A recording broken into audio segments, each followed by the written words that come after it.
ক্বালু ফামা লানা ফিহা ইয়া রাসূলুল্লাহ। এবার সাহাবায়ে কেরাম জিজ্ঞেস করলেন, ইয়া রাসূলুল্লাহ, ইয়া হাবিবাল্লাহ, ক্বালা বিকুল্লি ইশারাতিন হাসানা, এই কুরবানির মধ্যে কি সওয়াব আছে একটু কি বলবেন? নবী আমার ডাক দিয়ে বলতেছেন, কি বলতেছেন? ক্বালা বিকুল্লি ইশারাতিন হাসানা, এই যে তুমি পশুটাকে জবাই করবা, এক একটা পশমের বিনিময়ে আল্লাহ পাক আমলনামার মধ্যে সওয়াব লিখে দিবে। পশমের বিনিময়ে আমলনামায় কি লিখে দিবে? সওয়াব লিখে দিবে। সাহাবায়ে কেরাম জিজ্ঞেস করলেন, ক্বালু ফাসফু, ক্বালু, মনে রাখবা, ক্বালু যখন হয় অধিক সংখ্যক ব্যক্তিরা বলতেছে দ্বিবচনের অধিক, ক্বালু ফামা লানা ফিহা ইয়া রাসূলুল্লাহ, সমস্ত সাহাবায়ে কেরাম ডাক দিয়ে বললেন, ইয়া রাসূলুল্লাহ, নবী গো, আপনি কি বলবেন একটু আমাদেরকে, এই কুরবানি যদি আমরা দুম্বা করি, ছাগল করি, ভেড়া করি, বকরি করি, এর কি প্রতিদান রয়েছে? আল্লাহর নবী সাল্লাল্লাহু আলাইহি ওয়াসাল্লাম বললেন, ক্বালা বিকুল্লি শারাতিন মিনাস সুফি হাসানা, যাদের জবান আছে চিল্লায়ে পড়না সুবহানাল্লাহ।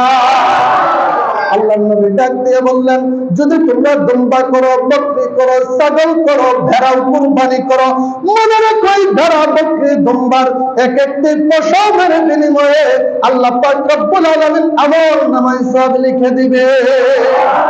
এখন আপনারা জিজ্ঞেস করবেন, ও হুজুর, কুরবানিটা কেমন পশু দেইখা দিব? সংক্ষিপ্ত আলোচনা একটু আপনাদেরকে শোনাইয়া যাই। আম্মা আয়েশা সিদ্দিকা রাদিয়াল্লাহু তাআলা আনহা তিনি বর্ণনা করেন সুনানে ইবনে মাজার 3126 নম্বর হাদিসের মধ্যে বলতেছেন, আন আয়েশা রাদিয়াল্লাহু তাআলা আনহা, কারণ এটা মহিলা, আনহু হবে পুরুষের ক্ষেত্রে, কার ক্ষেত্রে? রাদিয়াল্লাহু আনহু পুরুষ, আর যখন রাদিয়াল্লাহু আনহা সেটা হবে মহিলা। আম্মা আয়েশা সিদ্দিকার বর্ণনা, ক্বালা মা আমিলা ইবনু আদামা ইয়াওমান নাহর আমালান আহাব্বা ইলাল্লাহি আযজা ওয়া জাল্লা মিন হিরাফাতি দামিন, চিল্লায়ে পড়না সুবহানাল্লাহ। আল্লাহর নবী বলেন, জিলহজ মাসের 1 তারিখ থেকে 10 তারিখ পর্যন্ত, এই কুরবানির আগ পর্যন্ত আল্লাহর জমিনের মধ্যে এমন কোন আমল নাই, এমন কোন ইবাদত নাই আল্লাহকে সন্তুষ্ট করবে, আল্লাহকে খুশি করবে। আল্লাহ সবচাইতে বেশি খুশি হয়, আল্লাহ সবচাইতে বেশি আনন্দ পায়, আল্লাহ সবচাইতে বেশি বান্দাকে ক্ষমা করে কোন আমলের বদলতে জানুনি? ইবনু আদমা, আদম সন্তানদের ইয়াউমুন নাহার, সবচাইতে আদম সন্তানদেরকে ক্ষমা করে ইয়াউমুন নাহার কুরবানির মাধ্যমে। কোন সুবহানাল্লাহ। এখন আপনারা জিজ্ঞেস করবেন, কিভাবে ক্ষমা করে? এই পশুটা আপনার আমার জন্য কতটুকু উপকারী হবে? আল্লাহর নবী সাল্লাল্লাহু আলাইহি সাল্লাম বলেন, ওয়া ইন্নাহু লা ইয়াতি ইয়াউমাল কিয়ামা, তোমরা যে কুরবানিটা করো এটা কিয়ামতের ময়দানে এই পশুটা কি করবে? বিকুরুনিহা ওয়া আজলাফিহা ওয়া আশআরিহা, যাদের জবান আছে কন্যা সুবহানাল্লাহ।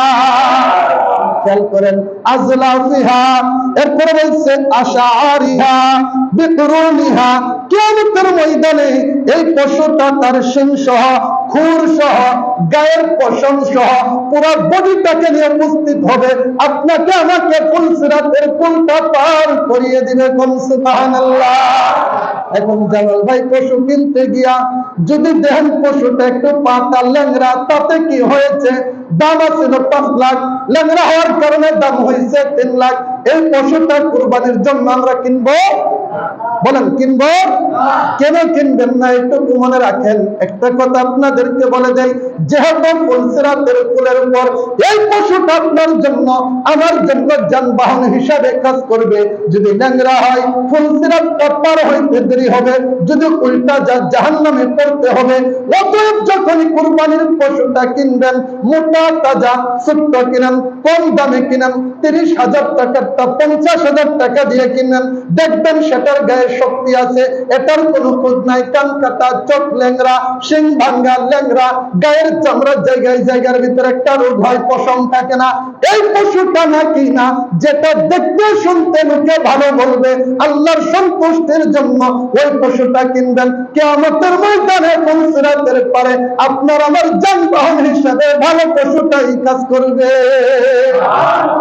ল্যাংড়া পশু উল্টা যাইতে পারে, ঠিক কিনা? কিন্তু যদি ভালো পশু হয়, সুস্থ পশু হয়, দৌড় মাইরা এই কি করবে, জামাল ভাইকে পিঠের উপর নিয়ে ফুলসিরাতের পুলটা পার হয়ে যাবে। এই জন্য আল্লাহর নবী রাহমাতুল লিল আলামিন বলেন, তোমরা যখন পশু কিনবা, পশুটাকে দেখে শুনে সুন্দর দেখে কিনবা, যাতে করে তার ভিতর কোনো খুঁত না থাকে। খুঁত বুঝেননি? ল্যাংড়া, কানা, খুরা, রোগ বেমারি আছে, হাইটা হাইটা দেহে যাইতে পারে না, এমন পশু তোমরা কিনো না। ওই ধরনের পশুটাই কিনবা, যেই পশুটার দিকে তাকাইলে তোমাদের কলিজায় শান্তি আসে, তৃপ্তি পাও। সুবহানাল্লাহ।